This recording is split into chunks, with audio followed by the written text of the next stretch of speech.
Hello, good evening everyone. कैसे हो आप सब लोग? पढ़ाई कैसी चल रही है? वीडियोस में कहीं दिक्कत आती है मुझे कमेंट्स में बताना। एंड वीडियोस में भी छोड़ो, पढ़ाने के तरीके में किसी न्यूमेरिकल में, किसी क्वेश्चन में, किसी टॉपिक में जो मैं करवा चुकी हूँ ऑलरेडी उनमें प्रॉब्लम आती है तो डू लेट मी नो, ताकि मैं उसके ऊपर अलग से वीडियो अपलोड कर सकूँ या फिर शॉर्ट्स में डाल सकूँ। जो भी बेस्ट पॉसिबल रहेगा वो करूँगी।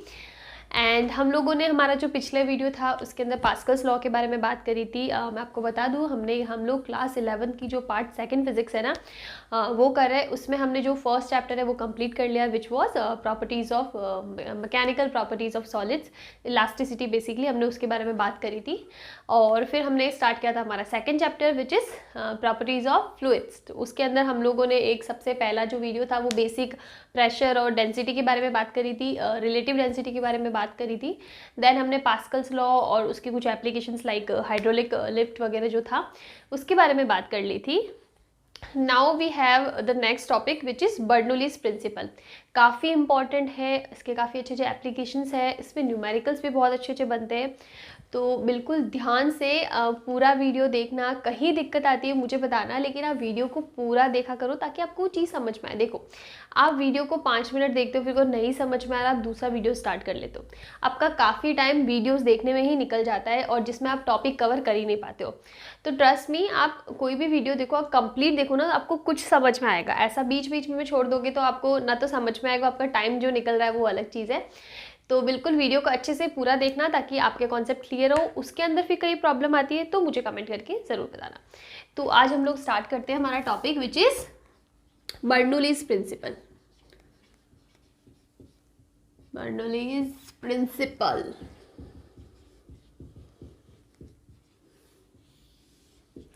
क्या होता है? बर्नौलीज़ प्रिंसिपल बेसिकली अभी तक हमने वर्क एनर्जी थ्योरम वाला जो हमारा चैप्टर था पार्ट 1 में, उसके अंदर हमने एनर्जी कंजर्वेशन पढ़ा था, ठीक है। लेकिन वो एनर्जी कंजर्वेशन जो मेनली था वो फ्लूइड से रिलेटेड नहीं था, ठीक है।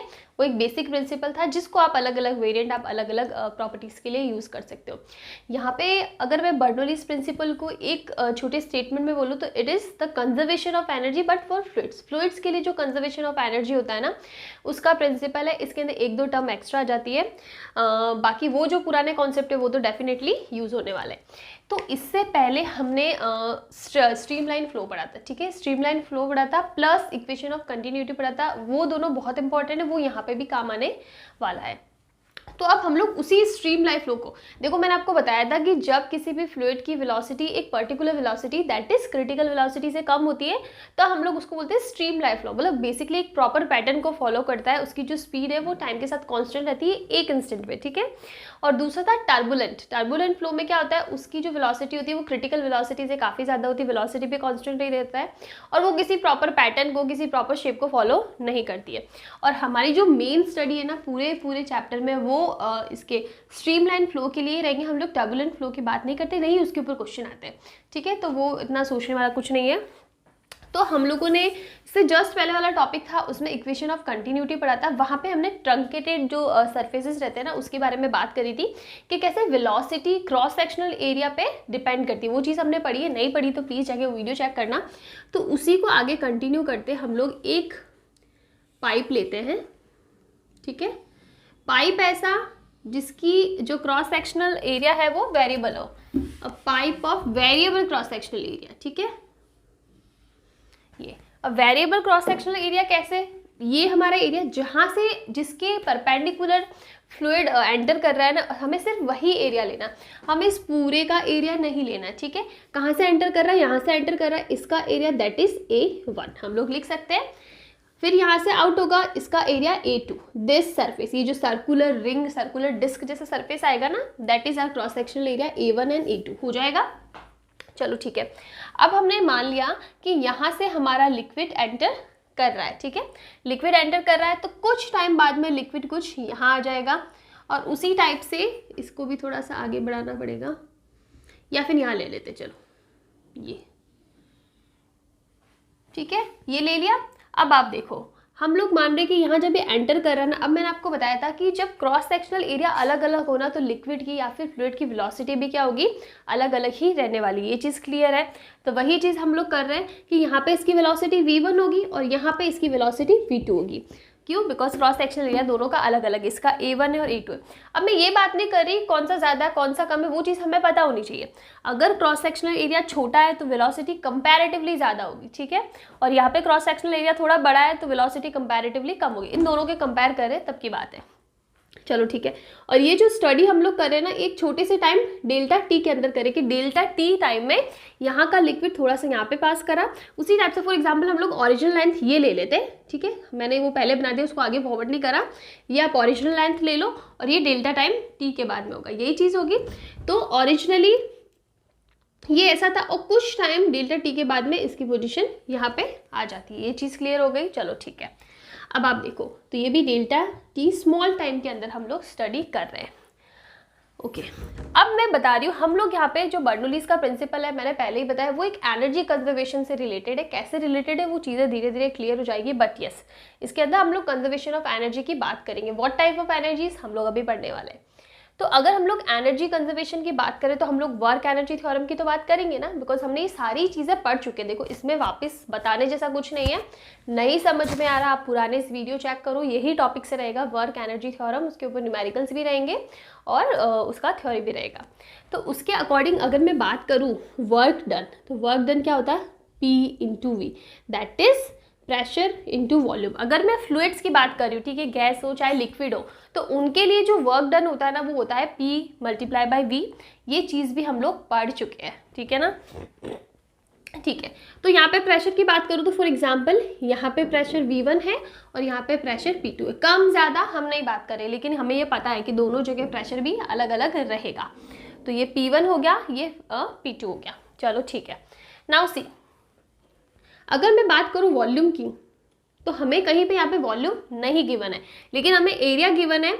और हमारा वॉल्यूम क्या होता है कि वो जो एरिया होगा पर्टिकुलर टाइम में कितनी डिस्टेंस ट्रैवल करता है, that is area multiply by that distance, ठीक है। तो हम लोग बोल रहे हैं कि डेल्टा टी टाइम में ये जो डिस्टेंस इतनी ट्रैवल कर रहा है ना, ये कितना होगा V1 multiply by delta T, यही तो होगा ना, velocity equals to distance upon time and we want to find this distance, this will be x equals to v into टी, यही होगा। यहाँ पे हमारी वेलोसिटी है V1 और कितने टाइम के लिए बात करें, डेल्टा टी, स्मॉल टाइम के लिए बात करें, तो ये जो डिस्टेंस हो जाएगी वो जाएगा V1 डेल्टा टू। उसी टाइप से ये जो डिस्टेंस है ना ये हो जाएगा V2 delta T, because the velocity is different here, time is same, दोनों सेम टाइम के लिए हम लोग बात करें कि इस टाइम पीरियड में कितनी वेलोसिटी चेंज हो रही है, ठीक है, चीज़ आ गई।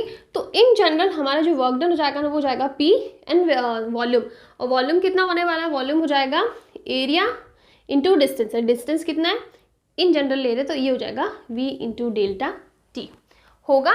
और यहाँ पे आप देखो ये जो ओवरऑल है ना वो क्या है, हमारा वॉल्यूम है, लेकिन यहाँ पे हम उसको V नहीं लिखेंगे बिकॉज हम लोग एक छोटे टाइम के लिए स्टडी कर रहे हैं, तो इसलिए हम लोग इसको लिखेंगे P into delta V, that is change in volume, change in volume in a small time, because we are taking here a small time period, that's why हम लोग यहाँ पे क्या यूज़ करेंगे, delta V which is change in volume, volume या फिर volume एक छोटे से टाइम में कितना चेंज होने वाला है वो लोग स्टडी करें।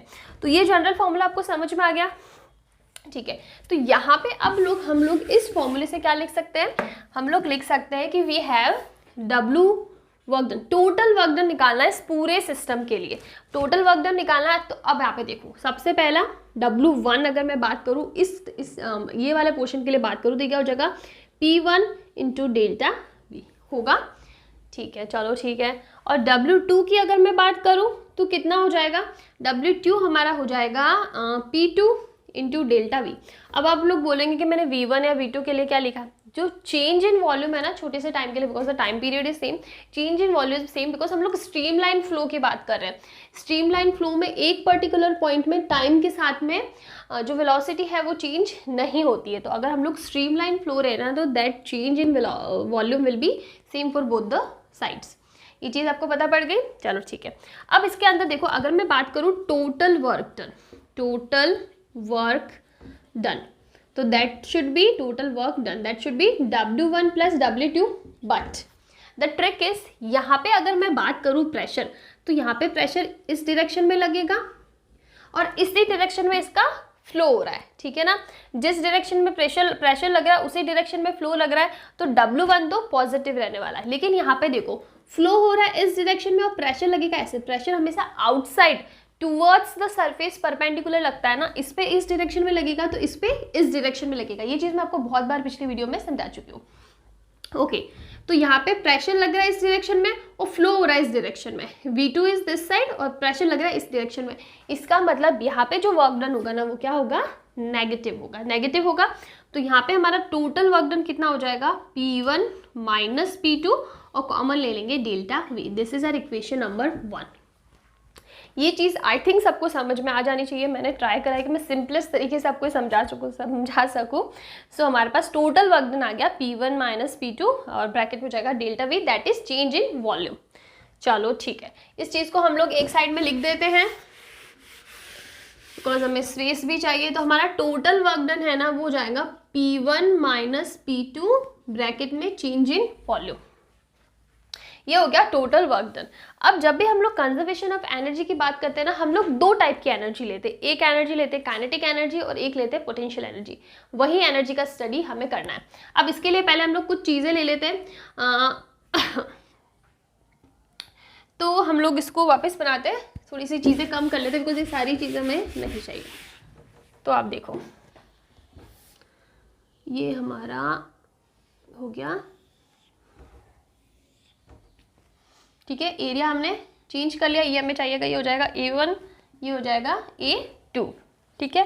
अब हम लोग पोटेंशियल एनर्जी की बात कर रहे हैं ना, तो देखो यहाँ पे सेंटर यहाँ से ले लेते हैं, ये हाइट ले लेते हैं H1 और ये हाइट यहाँ से ले लेते हैं H2, ठीक है।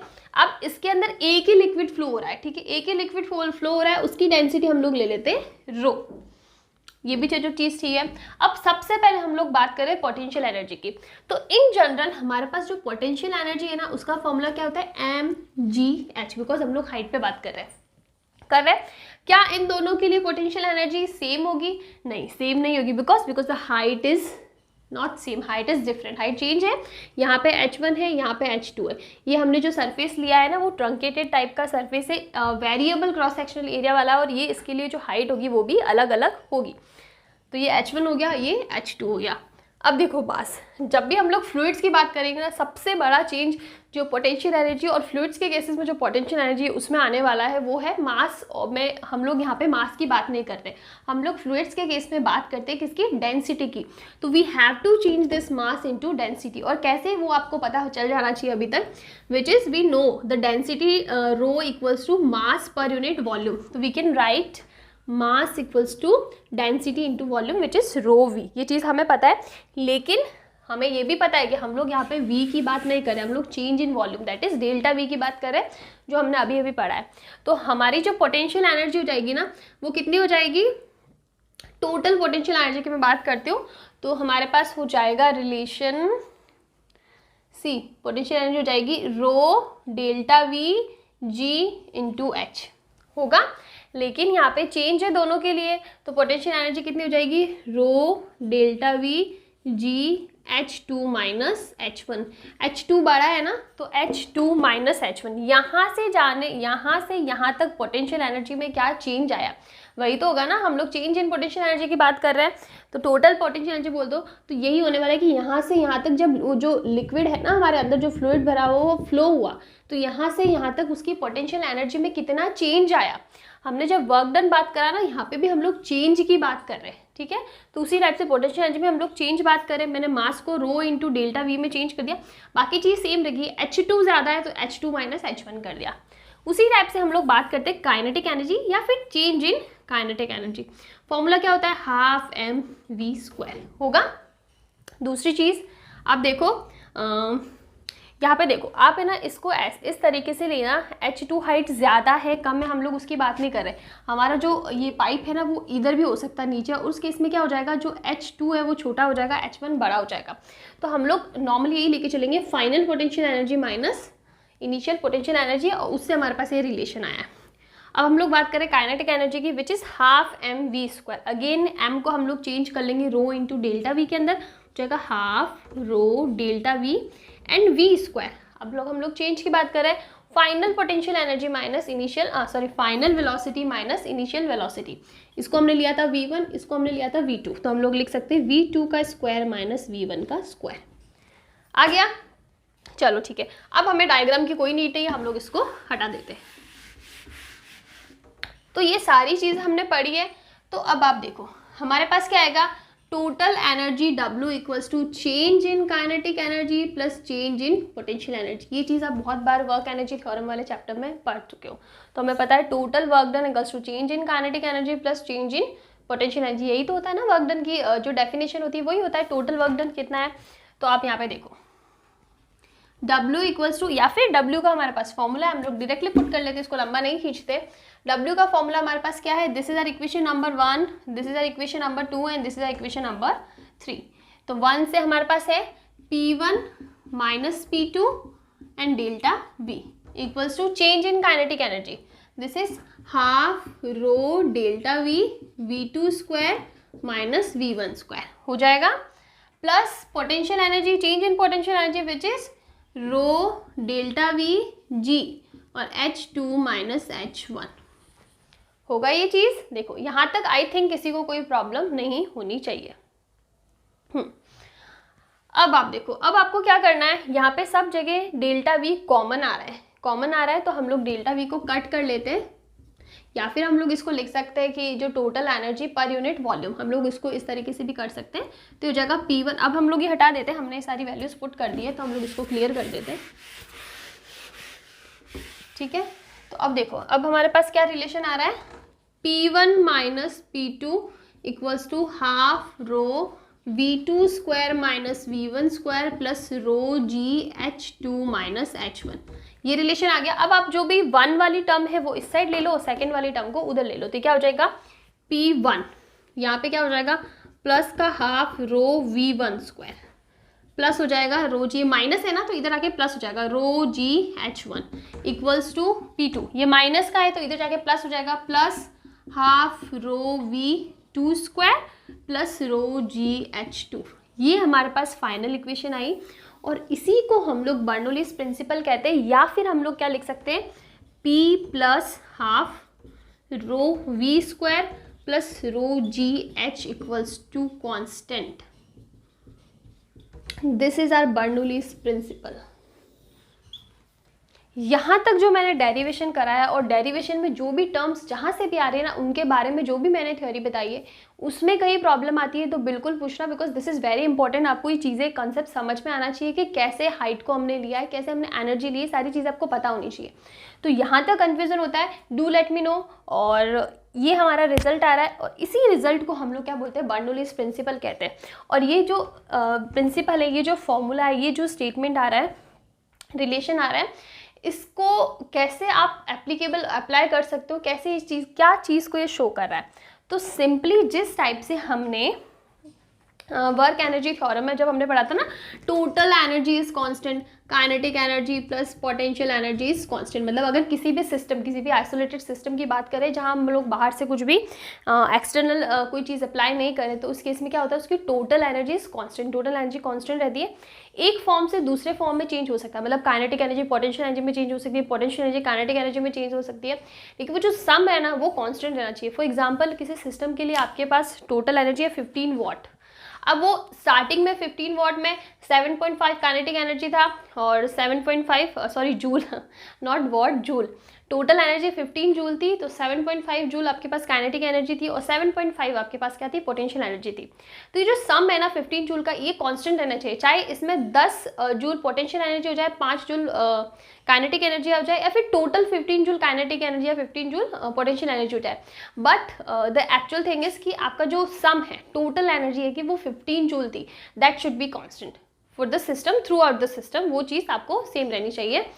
तो यही चीज़ हम लोग फ्लूइड्स के बारे में भी बात कर सकते थे। पहले हम लोग मैकेनिकल सिस्टम्स की बात कर रहे थे, जहाँ पे एक्चुअल में कुछ काम कर रहे थे, कोई बॉडी है, कोई गाड़ी है, कोई भी चीज़ है वो एक्चुअल में ट्रैवल कर रही थी, उसके लिए हम लोग बेसिकली सॉलिड वाले केसेस की बात कर रहे थे। यहाँ पे हम लोग फ्लूइड्स की बात कर रहे हैं। तो जिस टाइप से नॉर्मल सिस्टम्स के अंदर टोटल एनर्जी कांस्टेंट रहती थी, उसी टाइम बर्नौली थ्योरम भी ये शो करता है कि जब भी कोई लिक्विड, और कैसा लिक्विड, जब वो स्ट्रीमलाइन फ्लो करा रहा है, तो दिस इज द कंडीशन। अगर आपको टर्बुलेंट फ्लो बोलते हैं ना, तो ये इक्वेशन वैलिड नहीं है। हम लोग स्ट्रीमलाइन फ्लो की बात करें, जहाँ पे जो फ्लूइड के पार्टिकल्स है ना, उसकी वेलोसिटी एक पर्टिकुलर वेलोसिटी से नीचे रहती है, क्रिटिकल वेलोसिटी से नीचे रहती है। तो जब भी स्ट्रीमलाइन फ्लो हो रहा है एक जगह से दूसरी जगह पे, और जो वो सरफेस है, जो पाइप है, वो वेरिएबल क्रॉस सेक्शनल एरिया का है, तो उस केस में क्या होगा, यहाँ से यहाँ तक ट्रैवल करने में उसकी एनर्जी, ये जो एनर्जी है, टोटल एनर्जी, इसमें कोई चेंज नहीं आएगा। पार्टिकल पहले यहाँ था, फ्लूइड के पार्टिकल्स यहाँ थे, फिर वो ट्रैवल करके यहाँ पे आए। तो यहाँ से एक तो सबसे पहले क्या होना चाहिए, स्ट्रीमलाइन फ्लो होना चाहिए। तो स्ट्रीमलाइन फ्लो के अंदर एक जगह से दूसरी जगह पे जब फ्लूइड ट्रैवल करेगा तो उसकी एनर्जी कांस्टेंट रहती है, एनर्जी में कोई लॉस नहीं होता, एनर्जी में कोई चेंज नहीं होता, energy is constant for streamline flow for fluids. तो यही हमारा इक्वेशन बता रहा है, ये हमारा बता रहा है काइनेटिक एनर्जी फॉर फ्लूइड्स, ये है पोटेंशियल एनर्जी फॉर फ्लूइड्स। और जब भी हम लोग फ्लूइड्स की बात करें तो वहाँ पे प्रेशर भी बहुत इंपॉर्टेंट रोल प्ले करता है। जो एडिशनल टर्म मैंने आपको स्टार्टिंग में बोला था ना कि एक दो टर्म एडिशनल आती है, तो वो एडिशनल टर्म है ये प्रेशर, कि हमें यहाँ पे प्रेशर को सिंपल सी चीज़ है। मैंने आपको बताया कि जब हम लोग सॉलिड्स की बात करते हैं तो हम लोग मास की बात करते हैं, जब हम लोग लिक्विड या फ्लूइड्स की बात करते हैं तो हम लोग डेंसिटी की बात कर रहे हैं। ये हाफ mv² होता है, ये रो वी स्क्वायर हो गया, ये mgh होता है, रो जी होता है। दिस टर्म इज एडिशनल, वो मैं चीज़ बोल रही हूँ। तो इसीलिए हम लोग इसको ना एनर्जी पर यूनिट वॉल्यूम में बोलते हैं। पर यूनिट वॉल्यूम क्यों, बिकॉज आप इसको डिवाइड कर लो v से तो ये रो हो जाएगा, इधर भी m आता है, v से डिवाइड कर दो रो हो जाएगा। तो इसको हम लोग एनर्जी पर यूनिट वॉल्यूम भी बोलते हैं, बिकॉज तभी वो रो की टर्म में आ रहा है। तो ये चीज़ आई थिंक आपको क्लियर हो जानी चाहिए कि कैसे फ्लूइड्स के केस में एनर्जी कंजर्व रहती है एक जगह से दूसरी जगह, जब स्ट्रीमलाइन फ्लो होता है तब टोटल एनर्जी इज कंजर्व्ड। ये चीज़ क्लियर है। अब इसके आगे हम लोग पढ़ते हैं एक दो कंडीशन, कि हम लोग जिस फ्लूइड की बात कर रहे हैं ना उसमें एक दो कंडीशन लगती है। सबसे पहले हम लोग इसको वापस लिख देते हैं, हमारी इक्वेशन बनती है ये, ठीक है, इक्वल्स टू कांस्टेंट। इसमें हम लोग एक टर्म और पढ़ सकते हैं, हम लोग इस पूरी की पूरी इक्वेशन को डिवाइड करते हैं रो जी से, P by rho g plus half rho v square upon rho g plus rho g h upon rho g equals to constant. आप डिवाइड करोगे ये चीज़ तो कांस्टेंट ही रहने वाली है, तो देखो ये तो सेम ही होने वाला है, P upon rho g plus रो से रो कट जाएगा, ये हो जाएगा वी स्क्वायर अपॉन 2g, ये हो जाएगा h। और ये जो इक्वेशंस में जो डिफरेंट डिफरेंट टर्म्स होती है ना, वो डिफरेंट डिफरेंट हेड्स को डिफाइन करती है। ये होता है हमारा प्रेशर हेड, प्रेशर हेड। ये होता है हमारा, या तो बोल दो काइनेटिक एनर्जी या फिर बोल दो वेलोसिटी हेड, और इसको बोल दो ग्रेविटेशनल हेड, या फिर पोटेंशियल हेड भी बोल सकते हैं आप इसको, पोटेंशियल हेड भी बोल सकते हैं, पोटेंशियल हेड। तो ये तीनों हेड्स होते हैं। ये बेसिकली क्या होता है कि जब भी हम लोग कहीं पे लिक्विड की बात करें तो वो लिक्विड अंदर तो फिल है, वो ऊपर इसको कुछ वेलोसिटी वगैरह मिलती है, तो वो ऊपर कितना हेड लेके चल रहा है, ये जो डिस्टेंस होती है ना, इसको हम लोग वेलोसिटी, या आप जब न्यूमेरिकल्स करोगे तो ज़्यादा अच्छे से क्लियर हो जाएगी। तो यहाँ पे हम लोग ये हेड्स की बात करें, ये चीज़ भी आपको पता होना चाहिए। काफ़ी क्वेश्चन पे आपको डायरेक्टली पूछ सकते हैं कि कुछ भी वैल्यूज़ दे दी, टर्म्स दे दी कि इसका प्रेशर हेड निकालो, इसका वेलोसिटी हेड निकालो, पोटेंशियल हेड निकालो, तो वो सारी चीज़ों के लिए न्यूमेरिकल पर्पस से ज़्यादा इंपॉर्टेंट रहता है। अब मैंने आपको बताया कि जब हम लोग ये इस टाइप के स्ट्रीमलाइन फ्लो की बात करेंगे ना, तो ये जो अंदर जिस टाइप का फ्लूइड होगा ना, इसकी कुछ कंडीशंस होगी। पहली कंडीशन कि इनकम्प्रेसिबल होना चाहिए। कहाँ लिखूँ, यहाँ पे जगह नहीं है, नीचे ही लिख देते। सबसे पहला इनकम्प्रेसिबल,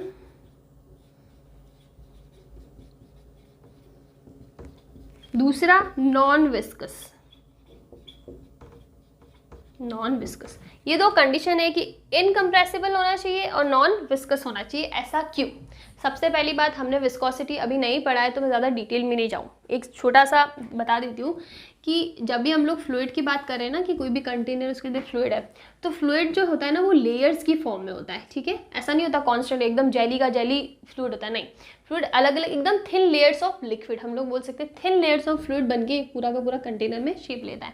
तो ये जो डिफरेंट लेयर्स होती है ना लिक्विड की, इनके बीच में जब ये एक दूसरे के ऊपर स्लिप करती है ना, तो इनके बीच में भी एक फ्रिक्शनल फोर्स होता है। जैसे हम लोग नॉर्मल में फ्रिक्शन फोर्स की बात करते हैं ना, अपोजिंग फोर्स, उसी टाइप से लिक्विड में इन लेयर्स के बीच में एक अपोजिंग फोर्स काम करता है, which is viscous force, viscosity. जो जिस टाइप से जो फ्रिक्शन होता है नॉर्मल फ्रिक्शन, वो अपोजिंग फोर्स होता है, उसी टाइप से विस्कस फोर्स भी अपोजिंग फोर्स होता है। अगर हम लोग ऐसा लिक्विड लेंगे जिसमें ये विस्कोसिटी वाली टर्म आती है, मतलब वो विस्कस टाइप का लिक्विड है, तो उसमें क्या होगा कि इनके बीच में फ्रिक्शन होगा। फ्रिक्शन की वजह से इनका, देखो हमें ये चीज़ पता है ऑपोजिंग फोर्स है, तो कुछ ना कुछ इसकी वजह से एनर्जी का लॉस होता है। ये हमने नॉर्मल केसेस में पढ़ा है। उसी टाइप से जब हम लोग फ्लूइड्स की भी बात करेंगे ना, तो जब ये जो लिक्विड की लेयर एक दूसरे के ऊपर होगी तो इनके बीच में भी कोई फ्रिक्शन काम करेगा, और उस फ्रिक्शन की वजह से, उस विस्कोसिटी की वजह से यहाँ पे एनर्जी का लॉस होगा। अगर एनर्जी का लॉस होगा ना, तो हमारी ये इक्वेशन चेंज हो जाएगी, ऐसी नहीं होगी, हमें वो लॉस वाली टर्म भी अंदर इंक्लूड करनी पड़ेगी, और हमारा कंजर्वेशन ऑफ एनर्जी का जो प्रिंसिपल है वो वैलिड नहीं रह पाएगा अगर हम लोग विस्कस फोर्स की बात करते हैं। तो टू वैलिडेट दिस इक्वेशन हमें कौन सा लिक्विड लेना पड़ेगा, नॉन विस्कस, जहाँ पे हम लोग फ्रिक्शन की या विस्कोसिटी की बात कर ही नहीं रहे हैं। तो सबसे पहली चीज़ है this liquid, this fluid should be non viscous. दूसरी चीज़ है इनकम्प्रेसिबल। इनकम्प्रेसिबल का मतलब है हम लोग ऐसा लिक्विड लेंगे जो कंप्रेस नहीं हो पाता है, बिकॉज जब भी हम लोग कंप्रेशन की या फिर एक्सपांशन की बात करते हैं, हम लोग इलास्टिसिटी की चीज़ पे आ जाते हैं। जिस टाइप से हमने सॉलिड में इलास्टिक एनर्जी पढ़ी थी ना, half into strain into stress into volume, ये सारी चीज़ें पढ़ी थी, एनर्जी पर यूनिट वॉल्यूम, वो इलास्टिक एनर्जी था।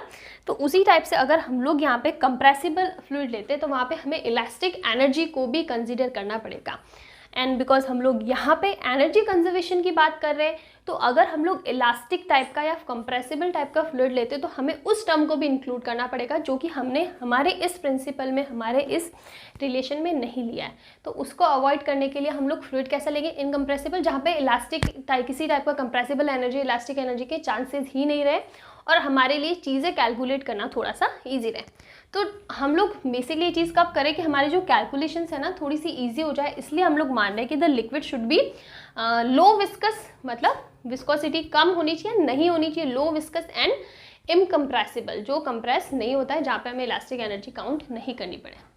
तो ये दो कंडीशन भी हो गई हमारे पास। तो ये ओवरऑल था हमारा क्या, बर्नौलीज प्रिंसिपल। इससे ज़्यादा इसके अंदर कुछ नहीं है।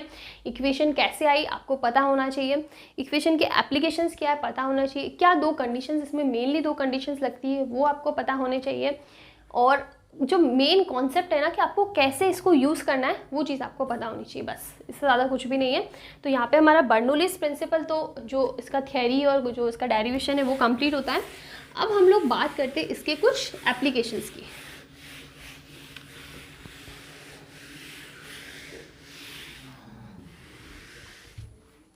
एक पानी पी लेती हूँ।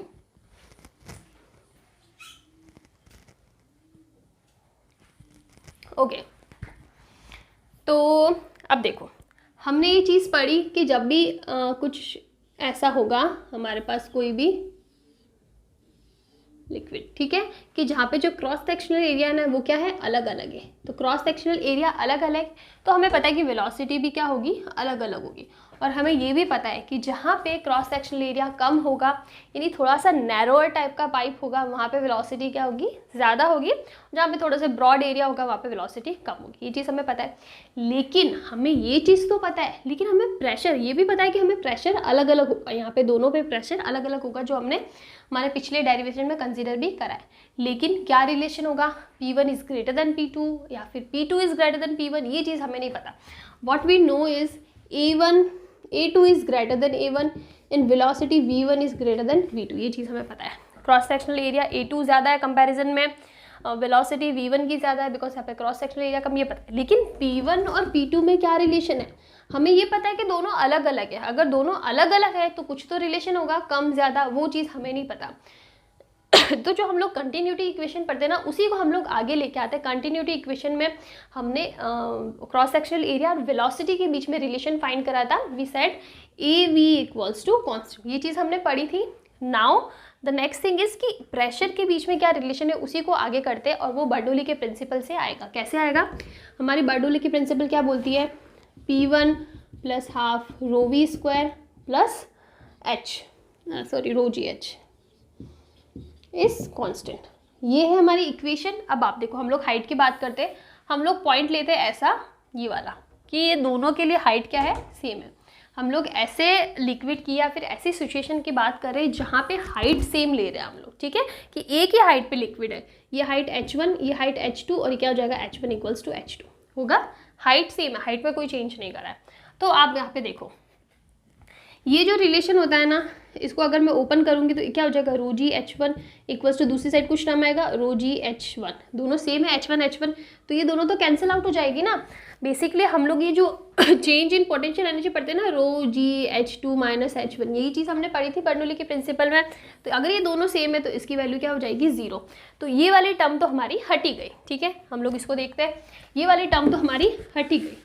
अब हमारे पास क्या है कि प्रेशर और काइनेटिक एनर्जी का सम सेम होना चाहिए। अब यहाँ पे आप देखो क्या हो जाएगा, अगर मैं इसको और अच्छे से लिखूँ तो देखो P1 plus half rho V1 square equals to P2 plus half rho V2 square, ऐसे ही कुछ है। अब आप यहाँ पे देखो कि ये इक्वेशन ऐसी हो जाएगी इक्वल्स टू कांस्टेंट, बिकॉज हम लोग दो साइड की बात करें तो सिर्फ दो टर्म्स लेके चलते हैं। अब यहाँ पे देखो, यहाँ पे हमें पता है कि V1 is greater than V2, तो मतलब इसकी वैल्यू क्या है, ज़्यादा है, और इसकी वैल्यू क्या है, कम है। ये चीज़ आपको समझ में आई।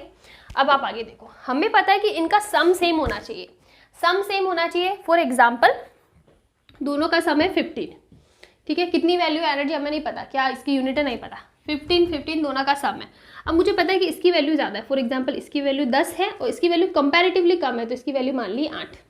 ये चीज़ तो हमें पता है ना, because V1 velocity is greater than V2, तो इस रो तो सेम रहेगा, लिक्विड सेम है तो उसकी डेंसिटी सेम है, तो अगर V1 स्क्वायर ज़्यादा है तो इस ओवरऑल टर्म की वैल्यू भी क्या ज़्यादा होगी। हमने मान लिया दोनों का सम 15 होना चाहिए, इधर भी 15 होना चाहिए। इसकी वैल्यू कंपैरेटिवली इससे ज़्यादा है, ये 10 है ये 8 है।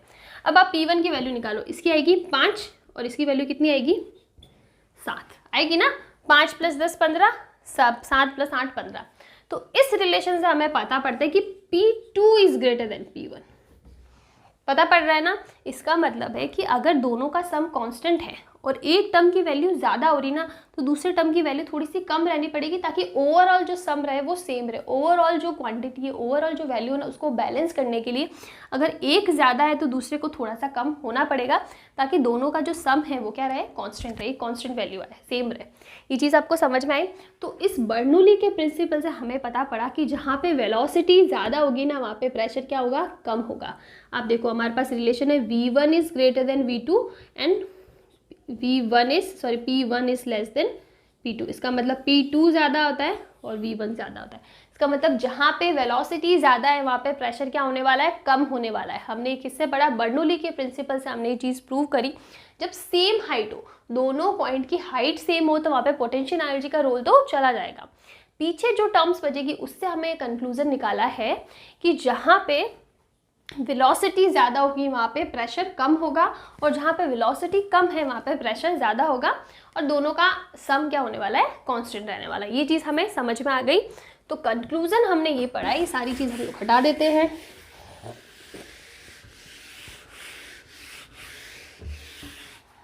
तो कंक्लूजन हमने क्या पढ़ा है कि A is inversely proportional to pressure, sorry A not A, it is V। हमने पढ़ा है ना, ऐसा कोई रिलेशन है नहीं, ये मैंने बना के लेगा ताकि आपको पता पड़े कि जहाँ पे वेलोसिटी ज़्यादा होगी वहाँ पे प्रेशर कम होगा, जहाँ पे वेलोसिटी कम होगी वहाँ पे प्रेशर ज़्यादा होगा। ये रिलेशन हमने पढ़ लिया। अब देखो इसी के बेसिस पे सबसे पहले हमने कंटिन्यूटी इक्वेशन पढ़ा था, उसके बेसिस पे हमने क्या चीज़ें पढ़ी थी, स्ट्रीमलाइन फ्लो वगैरह सब स्टार्ट करा था। फिर हमने जब मेन हमारा बर्नौली का प्रिंसिपल पढ़ा ना, वहाँ से इंपॉर्टेंट रिलेशन आता है हमारे पास, उसी को यूज़ करते हो कि कैसे वेलोसिटी एंड प्रेशर आपस में कनेक्टेड है, क्या क्या रिलेशन है उनके बीच में। और उसी के बेसिस पे हमारे पास मल्टीपल, मतलब नंबर ऑफ एप्लीकेशन है, बहुत ज़्यादा एप्लीकेशन है। हम लोग सबकी बात यहाँ नहीं कर सकते, लेकिन जो मेजर एप्लीकेशन है ना उसके बारे में हम लोग बात करते हैं। उसी में सबसे पहला है हमारा ट्रेन वाला एप्लीकेशन, नहीं इसके यूज़, मतलब कहाँ पे आप इसको रिलेट कर सकते हो चीज़ों को। तो देखो क्या होता है कि हम लोग, ये स्टेशन है, ठीक है, यहाँ से आपने स्टेशन में एंट्री करी और ये ट्रैक होता है, यहाँ पे ट्रेन चल रही है, ये ट्रेन है, और यहाँ से आप स्टेशन में एंट्री करते हो। अगर आप देखो कि ट्रेन चल रही है और आप ट्रेन के बहुत पास में यहाँ पे कहीं खड़े होते हो ना, तो ट्रेन की वजह से आपको पीछे की साइड एक धक्का लगता है। ये चीज़ आपने पढ़ा होगा, आपने काफ़ी बार अपनी रियल लाइफ में भी चीज़ नोटिस करी होगी कि मेरे सामने से ट्रेन जा रही हो, जैसे ही ट्रेन एकदम स्पीड से जाती है ना, मेरे को एकदम से पीछे की साइड पुश मिलता है। ये चीज़ आपने देखी होगी, इमेजिन करना, आपको पता भी पड़ जाएगा। हाँ, एक्चुअल में ऐसा होता है कि ट्रेन जब आगे से जाती है और एकदम स्पीड से निकलती है, ठीक है, तो एकदम हमें पीछे की साइड पुश लगता है। तो वो पुश क्यों लगता है, तो वहाँ पर हमारा बर्नौली का प्रिंसिपल काम करता है। कैसे काम करता है, देखो ट्रेन जा रही है, तो ट्रेन जा रही है, इसकी वजह से एक हम लोग, जैसे ये यहाँ पे कोई भी एक जन खड़ा है, तो उसके आगे की साइड वेलोसिटी क्या हो जाती है, बढ़ जाती है। यही है ना, मैं खड़ी हूँ, मेरे आगे से ट्रेन जा रही है, तो यहाँ पे वेलोसिटी बढ़ जाएगी और पीछे की साइड कंपैरेटिवली वेलोसिटी क्या होगी, कम होगी। तो यहाँ पे वेलोसिटी ज़्यादा होगी और यहाँ पे वेलोसिटी क्या होगी, कम होगी। जैसे ही वेलोसिटी ज़्यादा है, हमें पता है यहाँ पे क्या हो जाएगा, प्रेशर कम हो जाएगा। इस रिलेशन से हम ये चीज़ बोल सकते हैं, यहाँ पे प्रेशर कम हो गया और यहाँ पे प्रेशर क्या होगा, ज़्यादा। रिलेटिवली, हम लोग सब रिलेटिव केसेस की बात कर रहे हैं, कंपेयर कर रहे हैं, पूरे अर्थ के कंपेयर में बात नहीं कर रहे, किसी भी दो सिचुएशन का कंपैरिजन लेके चल रहे हैं। तो चीज़ पता है, ट्रेन जाएगी इसलिए हमारे आगे की साइड वेलोसिटी बढ़ेगी, एयर वेलोसिटी, किसकी वेलोसिटी, हवा की वेलोसिटी। एकदम से एयर बहुत स्पीड से पास होती है और कंपैरेटिवली हमारे पीछे की साइड में इतनी ज़्यादा वेलोसिटी नहीं होती है। तो वेलोसिटी बढ़ गई तो यहाँ पे प्रेशर क्या हो जाएगा, कम हो जाएगा और यहाँ पे प्रेशर बढ़ जाएगा। और प्रेशर, वेलोसिटी, कोई भी चीज़ का फ्लो होता है वो क्या होता है, higher potential to lower potential होता है, मतलब higher value to lower value होता है फ्लो का। किसी चीज़ का ऐसे ही होता है ना, फॉर एग्जांपल आपने कोई टब लिया है, अपने बीच में पार्टीशन है, यहाँ पे टेम्परेचर 40 डिग्री सेंटीग्रेड है, यहाँ पे 20 डिग्री सेंटीग्रेड है। जब आप इस पार्टीशन को हटा दोगे ना तो बैलेंस करके 30 हो जाएगा। तो इसका मतलब यहाँ से यहाँ फ्लो करता है जब तक ये वो चीज़ें बैलेंस नहीं हो जाए, ऐसा होता है। तो उसी टाइप से आप यहाँ पे देखो, यहाँ पे प्रेशर ज़्यादा है और यहाँ पे प्रेशर कम है, तो प्रेशर का फ्लो होगा हायर टू लोअर साइड, मतलब इस डायरेक्शन में। अब इस चीज़ को मैं ऐसे समझाती हूँ, मेरे आगे से ट्रेन जा रही है, आगे की डायरेक्शन में यहाँ पे वेलोसिटी बढ़ गई, पीछे की साइड में कंपैरेटिवली वेलोसिटी कम है। वेलोसिटी ज़्यादा तो प्रेशर कम, पीछे प्रेशर ज़्यादा, तो मतलब मुझे इस डायरेक्शन में, आगे की डायरेक्शन में क्या मिलने वाला है, पुश मिलने वाला है। इसी वजह से जब ट्रेन हमारे आगे से स्पीड में जाती है तो हमें आगे से पीछे से आगे की तरफ एक पुश लगता है, धक्का लगता है। उसका रीज़न यही है कि पीछे प्रेशर ज़्यादा होता है, आगे प्रेशर कम होता है, तो आगे की साइड ज़्यादा प्रेशर से कम प्रेशर की साइड एक पुश लगता है। तो दिस इज़ द रीज़न। चलो ठीक है, अभी इसी से रिलेटेड हम लोग एक और एप्लीकेशन या एक और एग्जाम्पल दे सकते हैं टिन शेड का। टिन शेड का कैसे कि हमारे घरों में हम लोग घर बना देते हैं, ये हमारा घर है, ठीक है। अब आपने देखा होगा घर के ऊपर टिन की एक शेड लगा रखी थी, ये हमने ले लिया टिन शेड, ठीक है। ये हमने विंडो बना दी, ये हमने डोर बना दिया और ये टिन शेड आपके घरों के ऊपर लगा रखा होता है, काफ़ी घरों पे लगा रखा होता है, ठीक है। तो अब देखो, जब भी बहुत तेज तूफान आता है, स्टॉर्म आता है, आंधी आती है, तो उसमें क्या होता है, काफ़ी बार आपने सुना होगा कि टिन शेड उड़ के चले गए। ऐसा सुना होगा ना काफ़ी बार कि बहुत तेज बारिश आई, बारिश के साथ बहुत तेज हवा चल रही थी, तूफान आंधी सब कुछ हो रहा था, तो वो टिन शेड उड़ के चली जाती। ऐसा क्यों होता है? ऐसा इसलिए होता है कि देखो, बहुत तेज हवा चल रही है तो उसकी वजह से इस टिन शेड के ऊपर वेलोसिटी बहुत ज़्यादा होगी, वेलोसिटी ज़्यादा होगी, ऊपर की साइड से बहुत तेज हवा चल रही है और वेलोसिटी ज़्यादा होगी। और आपने खिड़की विंडो सब बंद कर रखे तो अंदर की वेलोसिटी कंपैरेटिवली कम होगी, तो यहाँ पे वेलोसिटी कम होगी। अब देखो, यहाँ पे वेलोसिटी ज़्यादा है तो प्रेशर क्या हो जाएगा, कम, और यहाँ पे प्रेशर क्या हो जाएगा, ज़्यादा। ज़्यादा प्रेशर से कम प्रेशर की साइड में पुश लगता है, तो अंदर की साइड से ऐसे पुश लगेगा, बिकॉज अंदर प्रेशर ज़्यादा है, बाहर प्रेशर कम हो जाएगा, तो ऐसे पुश लगेगा। इस पुश लगने की वजह से वो टिन शेड उछल के चलने का, मतलब ज़्यादा दूर जाने की उसकी चांसेस रहते हैं। तो इस केस में ये तो हो गया नॉर्मल एग्जांपल कि ऐसा किस लिए होता है कि टिन शेड उड़ के चली जाती है, तो वो इसलिए होता है कि अंदर प्रेशर ज़्यादा हो जाता है और बाहर की साइड प्रेशर कम होता है, तो ऊपर की साइड एक पुश लगता है, एक फोर्स लगता है, प्रेशर डिफरेंस की वजह से। हो गया। अब इसके लिए आप क्या कर सकते हो, अगर आप अपने विंडो और दरवाजे को खोल दो ना थोड़ा थोड़ा, तो उससे क्या हो जाएगा, बाहर का प्रेशर भी आएगा, बाहर का प्रेशर आएगा, तो उसकी वजह से ये जो प्रेशर है ना अंदर वाला, वो कंपैरेटिवली उतना ज़्यादा नहीं रह पाएगा। बेसिकली जो प्रेशर डिफरेंस है ना P2 - P1, ये कम हो जाएगा, तो उस टिन शेड के उड़ने के चांसेस भी कम हो जाते हैं। तो बेसिकली ये एक प्रिकॉशन भी है कि जब ज़्यादा आंधी तूफान चले ना, थोड़ा सा विंडो दरवाजे को हल्का सा खोल के रखना चाहिए, ताकि जो प्रेशर डिफरेंस है वो कम रहे। तो दूसरा एग्जाम्पल ये हो गया। इसके अलावा हम लोग क्या पढ़ सकते, चलो हार्ट अटैक वाली सिचुएशन भी इसके ऊपर समझ सकते हैं। थर्ड है हमारा हार्ट अटैक वाली सिचुएशन। हार्ट अटैक क्या होता है? हार्ट अटैक वाली सिचुएशन, आजकल तो पहले के टाइम पे ऐसा होता था कि लोग जब 50, 60, 70 प्लस होते थे तब उनको हार्ट अटैक के चांसेस ज़्यादा रहते थे, लेकिन आजकल तो 15 साल के बच्चे को भी आ रहा है, 20 ईयर्स के इंसान को भी हार्ट अटैक आ रहा है। मतलब कोई एज लिमिट तो रही ही नहीं है, किसी को भी हार्ट अटैक आ सकता है। और आजकल तो साइलेंट अटैक्स रहते, पहले ऐसा होता था एक अटैक आया, 2 आया, तीसरे पे चांसेस रहते कि तीसरा अटैक मतलब अब बचना मुश्किल है, लेकिन आजकल वैसा नहीं है, पहले अटैक में निकल जाते हैं लोग। तो सबसे पहली चीज़ इसको कैसे समझा सकते हैं, हार्ट अटैक किसकी वजह से होता है? जो हार्ट अटैक होता है ना, उसमें क्या होता है, जैसे हमारी वेन्स है, मैं किसी एक पर्टिकुलर वेन को लेके चल रही हूँ, वेन्स मतलब अंदर की जो नस वगैरह रहती है ना, उनकी बात कर रही हूँ। तो वेन्स में जो बीच का गैप होता है ना, वो एकदम कम हो जाता है। जब वो एकदम कम होता है तो वहाँ से एयर पास नहीं हो पाती है। पहले हमारे पास ये साइज़ थी वेन की, इतनी बड़ी नहीं होती है। मैं एग्जांपल लेके जाइए, ये वेन ऐसे गोल गोल है, ठीक है। अब क्या होता है, कुछ रीजंस की वजह से, क्या रीज़न होते हैं मैं आपको बताऊंगी। कुछ रीज़न की वजह से ये जो वेन के बीच का जो ये है ना रेडियस, एकदम कम हो जाती है, एकदम पतली हो जाती है वेन एकदम पतली हो जाती है। तो उसके अंदर से एयर पास करना थोड़ा सा मुश्किल हो जाता है, ठीक है, इजीली पास नहीं हो पाती। ये चीज़ तो आपको पता होगा ना। एक तो बहुत मोटा सा पाइप है, ठीक है, उसके अंदर से पानी अच्छे से फ्लो हो रहा है, और अपने पाइप को इतना छोटा कर दे कि पानी बेचारा से ड्रॉपलेट्स में फ्लो हो रहा है, बिकॉज उसके बीच की जो डिस्टेंस है वो आपने बहुत ही कम कर दी, वो एकदम पतला कर दिया पाइप को, ठीक है। तो क्या होता है, बहुत कम हो जाता है, उसके बीच में गैप कम हो जाता है। तो जो अपना हार्ट होता है ना, वो एयर तो पास करना ही पड़ेगा, तो उसको एयर को पास करवाने के लिए ज़्यादा जोर से पंप करता है, ठीक है, ज़्यादा स्पीड से पंप करता है, फटाफट पंप करता है, ताकि वो एयर वहाँ से पास हो सके। और जब ये चीज़ कंटिन्यूसली होती है ना, कि बार बार अंदर का जो डिस्टेंस है वो कम हो रहा है, अंदर की रेडियस कम हो रही है, बार बार हार्ट को पंप करना पड़ रहा है उस एयर को पास करने के लिए, तो काफ़ी केसेस में क्या होता है, ज़्यादा जब कंटिन्यू ऐसी चीज़ें हो जाती है तो अपना जो हार्ट है वो कोलैप्स कर जाता है, और हमें हार्ट अटैक की वजह से हमारी डेथ हो जाती है, यानी एयर पास ही नहीं हो पाती है, ठीक है। ये बेसिक कॉन्सेप्ट हो गया। अब देखो एक्चुअल में क्या होता है, ये हमने हमारी कोई वेन ले ली। अब क्या होगा, पहले के टाइम में लोग बाहर का खाना इतना ज़्यादा एंजॉय नहीं करते थे। उस टाइम पे भी होता था, होटल्स रेस्टोरेंट थे, कंपैरेटिवली कम थे, लेकिन ऐसा नहीं थे। जब बहुत ज़्यादा पैसे वाले होते थे वो लोग उनको इजीली अफोर्ड कर पाते थे।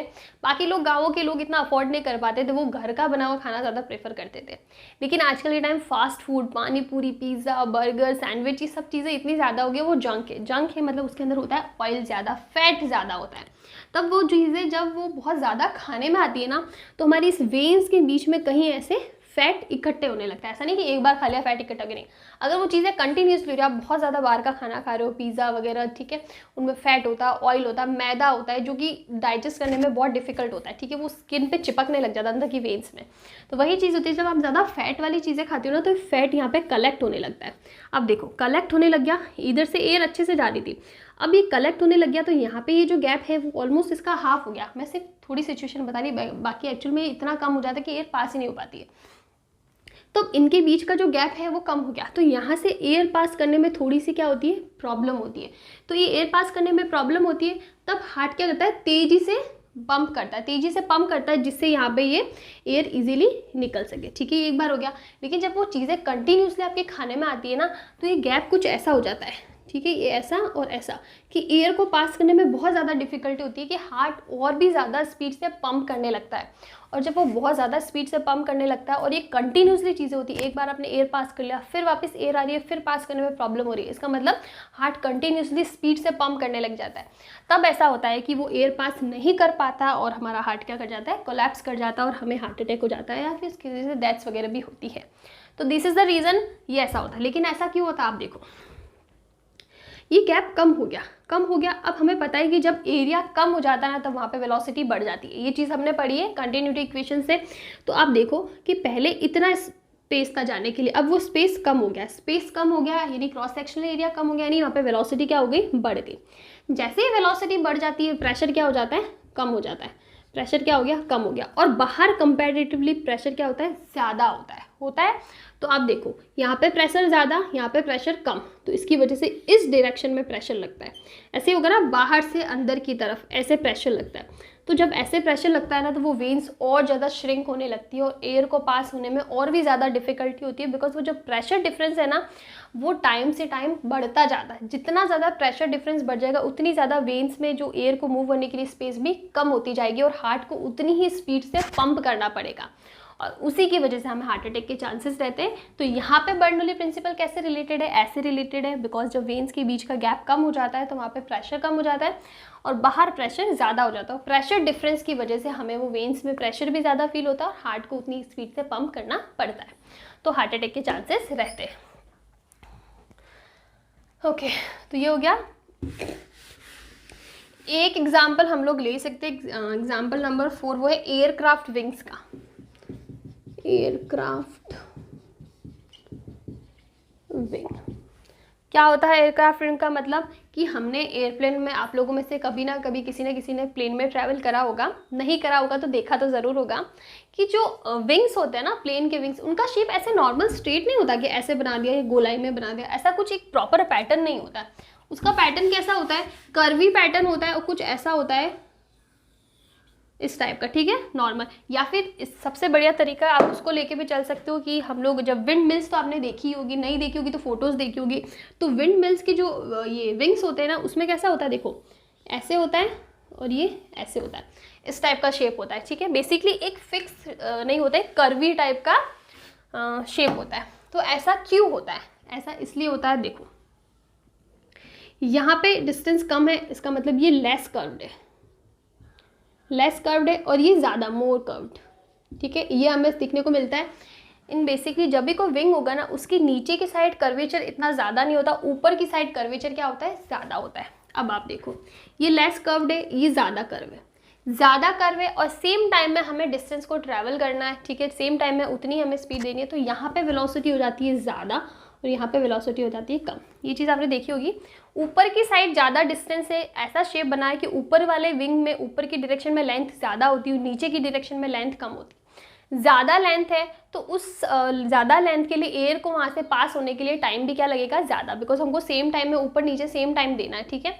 तो ऊपर वाली एयर को पास होने में सेम टाइम लगाने के लिए उसकी वेलोसिटी ज़्यादा होती है। ये तो होगा ही ना, देखो ये इतनी लेंथ है और ये इतनी लेंथ है।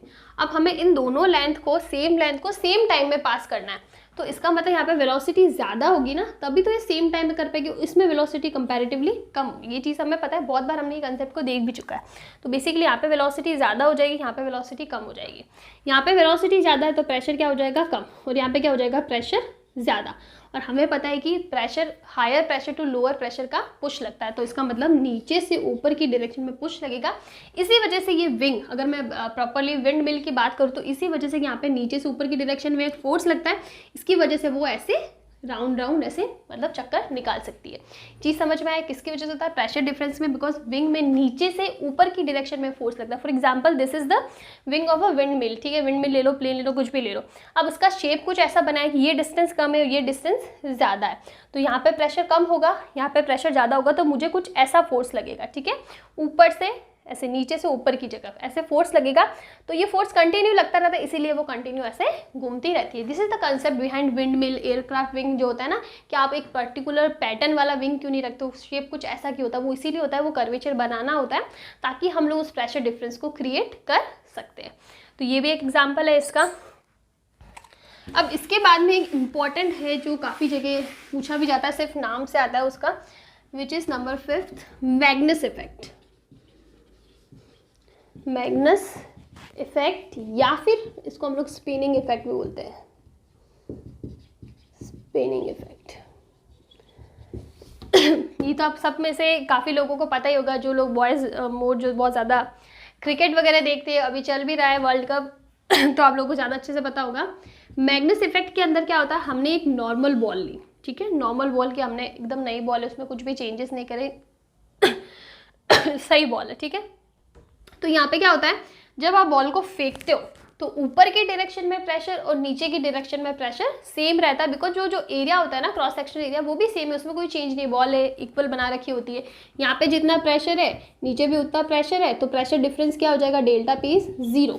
तो यहाँ पे बॉल नॉर्मली मूव करती है लेकिन स्पिन नहीं करती। स्पिन का मतलब है, सबसे पहले स्पिन का मतलब समझना बहुत ज़रूरी है कि जब हम लोग स्पिन की बात कर रहे हैं ना, इसका मतलब वो ऐसे तो मूव कर ही रही है, उसके साथ में ऐसे भी हो रही है, ठीक है। इसका मतलब उसमें जो स्पिन कर रही है, मूव तो कर रही है, उसके साथ में स्पिनिंग इफेक्ट आ रहा है, मतलब वो रिवर्स डायरेक्शन में थोड़ा सा स्पिन होती है, फिर आगे बढ़ती है, फिर स्पिन होती है, फिर आगे बढ़ती है, ये वाला कॉन्सेप्ट होता है। तो जब हम लोग नॉर्मल जो बॉल को फेंकेंगे तो ऊपर और नीचे सेम प्रेशर रहता है, तो प्रेशर डिफरेंस नहीं आता है। लेकिन आपने देखा होगा कि क्रिकेटर्स, जब भी आप कोई मैच देख रहे हो तो क्रिकेटर्स वगैरह जो बॉल को कंटिन्यूसली ऐसे रब करते रहते हैं, ठीक है, ऐसे रब करेंगे, ऐसे रब करेंगे। काफ़ी बार आपने थूक लगा के भी देखा होगा कि वो लोग करते हैं। तो उनका एक वो पैटर्न होता है स्पिनिंग को ज़्यादा इफेक्टिव बनाने के लिए, कि जब आपका कोई बॉल है, आप कंटिन्यू आपको एक ही साइड से, और वो एक ही साइड से उसको कंटिन्यू ऐसे घिसते रहते हैं, साफ करते रहते हैं, क्लीन रहते हैं। ऐसा क्यों भाई, इतना क्या शौक चढ़ा है उनको क्लीन करने का? वो इसलिए कि फॉर एग्जाम्पल हमारे पास कोई बॉल है, ठीक है, और हम लोग इसको इस साइड से कंटिन्यूसली क्लीन करते रहेंगे तो उसके यहाँ पे एरिया जो है, जो क्रॉस सेक्शनल एरिया है ना, वो कंपैरेटिवली देखो बहुत ज़्यादा मेजर डिफरेंस नहीं होता कि एक साइड से बॉल पतली हो गई दूसरी साइड से उतनी है, नहीं, लेकिन बहुत ही माइनर चेंजेस होते हैं जिसकी वजह से जो क्रॉस सेक्शनल एरिया है ना वो उस साइड का कम हो जाता है, थोड़ा स्मूथ सरफेस हो जाता है, हम लोग बोलेंगे स्मूथ सरफेस। जब हम लोग एरिया नहीं लेते, हम लोग लेते ये स्मूथ सरफेस हो जाता है, और ऊपर वाला कंपैरेटिवली थोड़ा क्या होता है, रफ सरफेस होता है, ठीक है। ये चीज़ तो आपको समझ में आ गई। ये चीज़ आपने देखा भी होगा मैच में बहुत बार कि जो बॉलर्स होते हैं वो कंटिन्यूसली बॉल को ऐसे अपने कपड़ों से रब करते रहते हैं, साफ करते रहते हैं, ठीक है। तो एक साइड का एरिया एकदम स्मूथ हो जाता है, दूसरी साइड कंपैरेटिवली रफ होता है। अब ये स्मूथ सरफेस हो गया ना, तो स्मूथ सरफेस पे क्या होगा कि जो एयर होगी ना उसको पास करने पे उसकी वेलोसिटी कंपैरेटिवली थोड़ी क्या होगी, ज़्यादा होगी, उसकी कंपैरेटिवली ज़्यादा होगी, और यहाँ पे कंपैरेटिवली वेलोसिटी क्या होगी, कम होगी। जैसे ही वेलोसिटी में डिफरेंस आ गया, प्रेशर में डिफरेंस आ जाएगा, यहाँ पे प्रेशर हो जाएगा कम, यहाँ पे प्रेशर हो जाएगा ज़्यादा होगा। और जैसे ही ये चीज़ हो गई, क्या होगा, प्रेशर डिफरेंस है तो इसका मतलब ज़्यादा प्रेशर से कम प्रेशर, ऐसे इस डायरेक्शन में एक फ्लो भी होने लग जाएगा, ठीक है। इस डायरेक्शन में क्या होगा, प्रेशर डिफरेंस क्रिएट होगा, उसकी वजह से बॉल आगे तो जाती है, उसके साथ साथ में क्या करती है, स्पिन भी करती है, ठीक है। जो बॉयज़ है उनको मुझे स्पिन का कॉन्सेप्ट समझाने की आई थिंक ज़रूरत नहीं होनी चाहिए, उनको बहुत अच्छे से पता होगा ये चीज़ तो, कि जब एक साइड के कंटिन्यूसली बॉल को रब करते जाते हैं तो वहाँ पे सरफेस स्मूथ हो जाता है, जिससे वेलोसिटी थोड़ी सी इंक्रीज हो जाएगी, वेलोसिटी इंक्रीज हो जाएगा, प्रेशर कम हो जाएगा, ऊपर प्रेशर ज़्यादा हो जाएगा। जैसे ही प्रेशर डिफरेंस आया उसकी वजह से एक छोटा सा फोर्स और काम करने लग जाता है, प्रेशर डिफरेंस की वजह से वो कंटिन्यूसली काम करते रहेंगे, जब तक आपने बॉल जहाँ से फेंका हो जहाँ तक जाके वो हिट कर रही है ना, तब तक वो कंटिन्यूसली काम करता रहेगा। इसका मतलब वो आगे तो मूव करती है, उसके साथ साथ में से स्पिन भी करती है, ठीक है। तो इसको हम लोग बोलते हैं मैग्नेस इफेक्ट या फिर स्पिनिंग इफेक्ट, जो हमारे क्रिकेट बॉल्स के ऊपर काम करती है। ओके, ठीक है, इतना है। उसके बाद में हम लोग नेक्स्ट बात करेंगे, अभी टॉरिस-एलिस लॉ के बारे में बात करते हैं, उसके बारे में हम लोग बात करते हैं। वो उसका लास्ट एप्लीकेशन है, उसके ऊपर 2-4 डेरिवेशंस भी है छोटे छोटे, वो कर लेते हैं, उसके बाद नेक्स्ट टॉपिक देखते हैं। वीडियो थोड़ा सा लंबा हो जाएगा तो हम लोग वो टॉपिक थोड़ा सा लंबा भी, उसके अंदर 3-4 अलग अलग टाइप के वेरिएंट्स है, डेरिवेशन के फॉर्मूलाज भी अलग अलग है। तो आज हम लोग यही रखते हैं, फिर नेक्स्ट में हम लोग हमारा टॉरिस-एलिस का थ्योरम बात कर लेंगे। उसके साथ में हम लोग जो आर्किमिडीज का प्रिंसिपल है, देखो आप लोगों में से तो किसी ने मुझे बताया नहीं, लेकिन वो आपके अभी जो सिलेबस चेंज हुआ उसमें मुझे कहीं पे दिखा नहीं, जो लेटेस्ट आपकी एनसीईआरटी की बुक्स है उसमें मैंने चेक करा तो उसमें कहीं भी आर्किमिडीज का प्रिंसिपल नहीं है। वैसे आपको लोग 9th-10th क्लास में आप ऑलरेडी पढ़ चुके हो, लेकिन वो थोड़ा सा आपको पता होना चाहिए, इनकेस आप लोगों में से किसी ने इतना अच्छे से नहीं पढ़ा। तो जो भी हमारा नेक्स्ट वीडियो रहेगा उसके अंदर हम लोग टॉर्सली पढ़ लेंगे, थोड़ा सा टॉपिक है 15 मिनट का, वो हो जाएगा। उसके बाद में हम लोग आर्किमिडीज प्रिंसिपल के बेसिक बात कर लेंगे, उसके बाद में जो भी लास्ट टॉपिक रहेगा उसकी हम लोग बात करेंगे। तो आज के लिए काफ़ी हो गया, वीडियो को अच्छे से पूरा देखा करो ताकि आपको चीज़ें क्लियर हो। फिर कहीं प्रॉब्लम आती है पूरा देखने के बाद तो डेफिनेटली आप मुझे बताओ कि यहाँ पे इस टॉपिक में मुझे प्रॉब्लम हो रही है, तो मैं डेफिनेटली ट्राई करूँगी उसको रिजॉल्व कर सकूँ। एंड थैंक यू सपोर्ट करने के लिए, और भी ज़्यादा सपोर्ट करो, जितना ज़्यादा हो सके शेयर करो। कहीं किसी फ्रेंड को आप वीडियो दिखाते हो, वो मेरे वीडियो में कोई प्रॉब्लम बताता है कि नहीं ये चीज़ मुझे नहीं समझ में आ रही है या अच्छा पैटर्न नहीं है, तो भी आप डेफिनेटली मुझे बताओ, तो मैं ट्राई करूँगी चीज़ों को इम्प्रूव कर सकूँ। एंड ज़्यादा से ज़्यादा शेयर करो, ज़्यादा से ज़्यादा देखो, प्रॉब्लम आती है तो बताओ। एंड आज के लिए वीडियो के लिए थैंक यू। नेक्स्ट वीडियो के हम लोग नेक्स्ट टॉपिक की बात करेंगे।